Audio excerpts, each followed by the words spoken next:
High, আপনাদের সকলকে আমার YouTube channel Indian history and বেঙ্গলিতে স্বাগতম। আজকে আমরা আলোচনা করব WB second SLST history class 9-10-এর 80-র মধ্যে পূর্ণ মার্ক 80, 80-র মধ্যে কত কাট অফ হতে চলেছে। লিখিত পরীক্ষা 60 এবং একাডেমিক স্কোর 10 এবং এক্সপিরিয়েন্স 10, টোটাল 80। 80 নম্বরের মধ্যে 9-10-এর ইতিহাস বিষয়ে second SLST WB second SLST cut off কত হতে পারে, সম্ভাবনা আছে, সে সম্পর্কে আলোচনা করব। যেহেতু শূন্যপদ সংখ্যা, শূন্যপদের পরিমাণ বেশি আছে, 2025-এ কাট অফ মার্ক কত হতে পারে সে সম্পর্কে আলোচনা করব। ক্যাটাগরি থেকে কাট অফ 80-র মধ্যে এবং নিরাপদ স্কোর বা সেফ জোনস। জেনারেলের ক্ষেত্রে 68 থেকে 69 এবং সেফ জোনস হচ্ছে 70। আর ওবিসি বি এর ক্ষেত্রে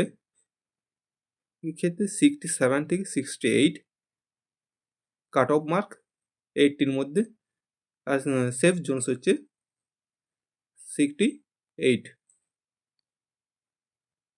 ওবিসি বি এর ক্ষেত্রে 67 থেকে 68 সেম, একই যাবে, কারণ ওবিসি বি আর এ এর মধ্যে কোনো তফাৎ, বেশ একটা তফাৎ দেখা যাবে না।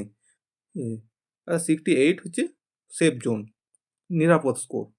এসসির মধ্যে এসসির হবে 66 থেকে 67 এবং সেফ জোন থাকবে, নিরাপদ স্কোর থাকবে 67 প্লাস।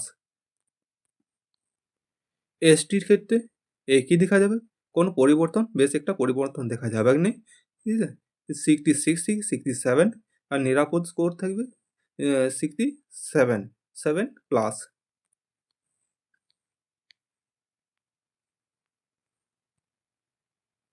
পিএইচ ক্ষেত্রে, ফিজিক্যাল হ্যান্ডিক্যাপের ক্ষেত্রে 65 থেকে 66, নিরাপদ স্কোর 66 প্লাস।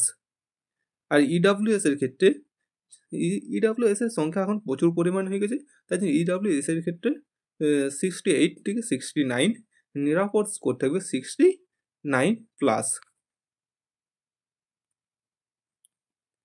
আশা করা যায় এই কাট অফটায় সম্ভবত হতে পারে 9-10-এর। দেখা যাক রেজাল্ট, ইন্টারভিউ রেজাল্ট কবে পাবলিশ হয়। ওকে, ধন্যবাদ।